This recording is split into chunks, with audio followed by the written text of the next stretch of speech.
ভগবান, আমার মেয়েকে একটু সুমতি দাও ঠাকুর, ও যেন নরক থেকে বেরিয়ে আসতে পারে। হ্যাঁ রে, এত ভালো ভালো সম্বন্ধ ছেড়ে শেষমেশ তুই গোবরে পা দিলি। শোনো, যখন পেটের টান পড়বে না, তখন ভালোবাসা তার কোনো কাজ হবে না। এখনো সময় আছে, ভালো কথা বলছি, একটু ভেবে চিন্তে কাজ করে, একটা কথা বলে দিলাম। ভগবান, তুমি ওই ছেলেটার সাথে আমার মেয়ের ছাড়াছাড়িটা করিয়ে দাও, আমি তোমাকে 1000 টাকার বাটা দিয়ে পুজো দিয়ে আসবো। আমি সত্যি কথা বলছি। বিয়ে করবি, বিয়ে করার পর রানীর মতো থাকবি। দেখেছিস না, আমি তোর বাবার নিজের ব্যবসা দেখেই তো আমি বিয়ে করেছি।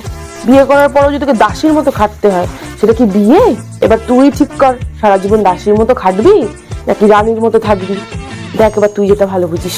যখনই যখনই বিয়ের কথা বলা হতো তখনই এখন করবো না, এখন করবো না। তা এখন যে করছিস, এখন বড় বুঝি বিয়ের শখ লেগে গেছে তোর। কত শখ ছিল মেয়ের একটু সচ্ছল পরিবারে বিয়ে দেবো, একটা মাত্র মেয়ে আমার।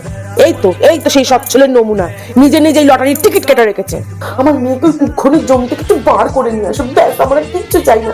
ওর যেন একটু সুমতি হয়। শোন, প্রেম করলেই যে বিয়ে করতে হবে এমন কোনো কথা নেই।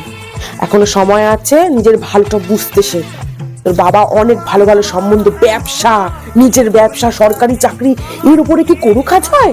এখনো সময় আছে, মাথা ঠান্ডা করে ভাব। বিয়ে করে নিলে কিন্তু আর পস্তাবি মা, আমি তোকে ভালো কথা বলছি। দেখ, ভেবে দেখ, আমাকে জানাস। যদি এর পরেও তুই এই ছেলেটার সাথে কোনো সম্পর্ক রাখিস, তাহলে মনে রাখিস, আমি আর তোর বাবা কিন্তু তোর সাথে কোনো রকম সম্পর্ক রাখবো না, তোর মুখও আমরা দেখবো না।